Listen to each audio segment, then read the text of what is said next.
Within a single lifetime, the Hawaiian Islands went from a dozen warring territories, cut off from the outside world, to a united kingdom with trade and diplomatic contacts stretching from Canton to St. Petersburg. And it did so under the direction of one man, Kamehameha the Great.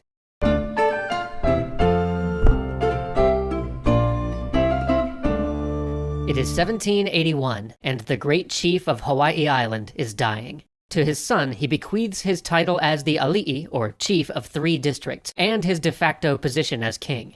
To his nephew, Kamehameha, he leaves a single district and a powerful religious position, the guardianship of the war god. This power-sharing agreement is, in reality, a recipe for war. These cousins are bitter rivals, but more than that, time and again, prophecies have named Kamehameha as a usurper, a slayer of chiefs. These predictions began even before Kamehameha was born, and they so alarmed the previous king that, upon his birth, Kamehameha's mother had sent him to be raised in secret. The boy would only return to court at the age of 5, when the king pledged his safety. Many ali'i would later lament this decision, because as he grew it became clear that Kamehameha was indeed a person of great mana, or spiritual life force. Mana was the bedrock of Hawaiian culture. A man of great mana was both physically and spiritually adept, a person of great power and personal charisma. He was a formidable warrior and natural leader, but also intelligent and wise. Crucially, a warrior could also increase his mana by defeating and sacrificing his enemies, gaining their spiritual power.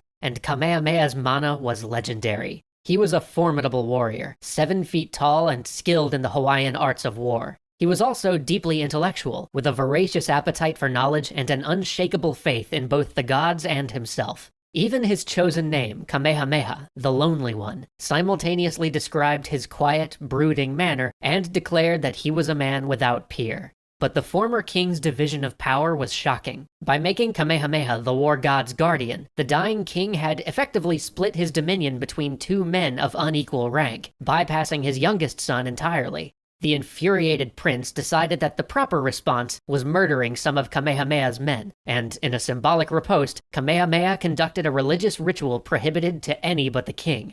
It was on.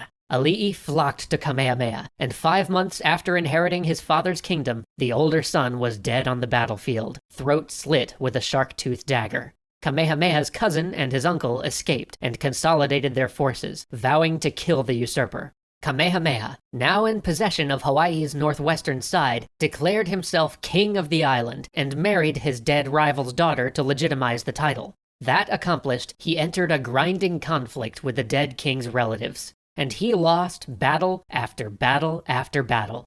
Other chiefs might have taken this as a loss of prestige or begun to doubt the prophecies, but to Kamehameha it was a scientific problem. Each time he lost, he withdrew to retrain and refine his armies. During this period, he developed tactics that would serve him well in the conquests to come, like creating a corps of shock troops that would attack without warning, disordering the enemy before the main force of infantry hit home. Still, even if this were enough to win Hawaii bit by bit, it would not be enough to defeat the rival kings of Maui, Oahu, and Kauai. And he needed to defeat them. Kamehameha was not merely power-hungry, he also had enough foresight to see that his people were in trouble. Only a few years after Captain Cook had first landed in the islands, European diseases were already ravaging the Hawaiian population, and Kamehameha knew that more foreigners were on the way. The king was not opposed to foreign visitors, in fact he welcomed them, but he also knew that they brought danger. To resist them, the islands must be united. Years passed as Kamehameha tried to find a breakthrough in the conflict, drilling again and again and again. 8 years later, the American trading ship Eleonora anchored at the village of Olowalu and rang its bell for trade. It was a relief. Days before, men from Olowalu had killed one of the Eleonora's night watchmen and stolen a boat. The villagers expected retribution, but instead they got this friendly gesture. Hundreds of them piled into canoes and headed out to trade. When they drew close, the captain opened fire with a double broadside of ball and nails. Over 100 unarmed men, women, and children were torn to pieces. Then the Eleonora weighed anchor and sailed away. So it seemed fate played a hand when, weeks later, a party of local warriors found the Eleonora's sister ship, Fair American, becalmed just offshore. They vowed revenge for the Eleonora's actions, boarded the vessel and killed 4 of the crewmen, sparing only a man named Isaac Davis because he had fought bravely. Kamehameha was furious about the incident. He liked to keep good relations with visiting ships and didn't want violent reprisals. He put Davis under royal protection and demanded he come to court. But when Davis arrived, he saw a familiar face, John Young, the boatswain of the Eleanora, who had been captured after the Olowalu massacre. The two men had only a moment to catch up before Kamehameha summoned them to an audience. The sailors were more than a little frightened as they approached the huge man. Still vital and powerful in his middle age, 8 years of conflict had in no way diminished this king. He gave the men a choice. Either they could die, or they could serve as members of his court. He would give them wives, land, and riches. He would raise them to ali'i status and adopt them as his own family members. In return, they would give him what he needed most: guns and ships. Kamehameha had been long fascinated by the power of gunpowder. During Captain Cook's visit a decade before, he had toured the ships specifically so he could pump Cook for information on the Western way of war. This, he concluded, was the necessary tool to conquer the islands. Young and Davis, he said, would serve as intermediaries with the trading ships and as military advisors, drilling his men in Western infantry and artillery tactics. In addition, he needed cannons to outfit the great fleet of war canoes he was constructing, and instructors to teach his men how to sail the fair American and build gunships in the Western style. Young and Davis agreed. Kamehameha put them to work almost immediately. The king of Maui had recently conquered the island of Oahu and moved his court there to manage his new prize, leaving his son, Kalani'Kupule, to govern their home island.